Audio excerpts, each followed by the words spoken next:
So there's the orange tree, and I want you to give me a price to prune that thing. I'll get all the dead wood out here, do a class 2 pruning. Oh, yeah? So give me Class 2? Yeah, I want you to do an estimate on that.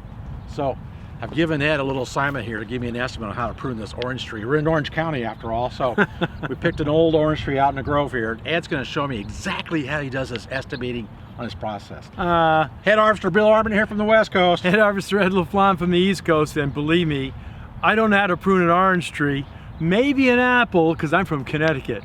Bill's the one who has the oranges here from California. And orange, you glad you're here. Oh no. Bada boom. Yes. But we're really here to talk about estimating, right? We are. Yeah. And I've noticed in the last 3 to 6 months, especially some of the new clients I've been with, they've been very inaccurate on their estimating. And this really, you know what happens when that occurs? Inconsistent pricing. Especially if they're not tracking and keeping track of those estimates, you know, in some type of a form or a computer system at least.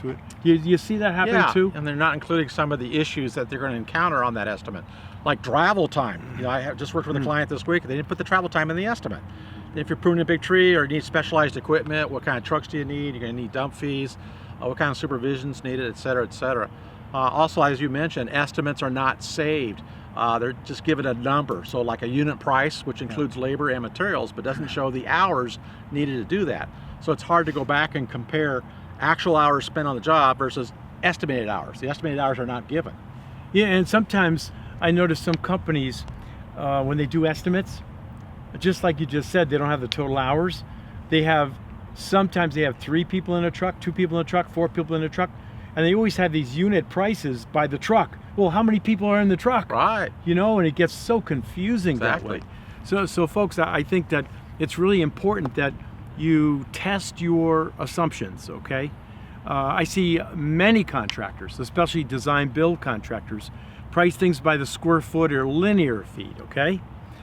Now, I remember one case when I went to the superintendent on a job, and I asked him, how much did it cost to put in that tile around the pool? And he said, oh, that's $13.50. So then I said to him, pretty simple, well, how many of those can a man do in an hour? You know what he said, right? He didn't know. No idea. No idea. So that's because when they're pricing the job, when they're estimating the job rather, they don't know how many hours are associated with the square feet or linear feet, and that's what you really need to know.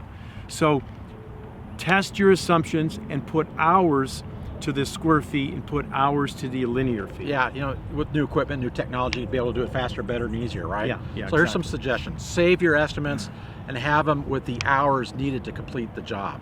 Job cost every job, so you can test your accuracy of your estimates. Yes. And test your assumptions. Pretty good stuff for the estimating suggestion today. Absolutely, and if you do all these things, your gross margin is going to be higher because your people know how many hours it's going to take, and you'll make more money, and that's what it's all about. Okay, now what kind of estimate do you think it's going to take? How many hours do I you think it's probably going going to take maybe 2 guys, maybe 3 hours. 6 hours. I'm taking a guess. 2 and 3 hours. And the travel time and all that. Here, aren't you going to get over there and get me a real estimate? I don't think so. We'll see you soon. Bye-bye, folks.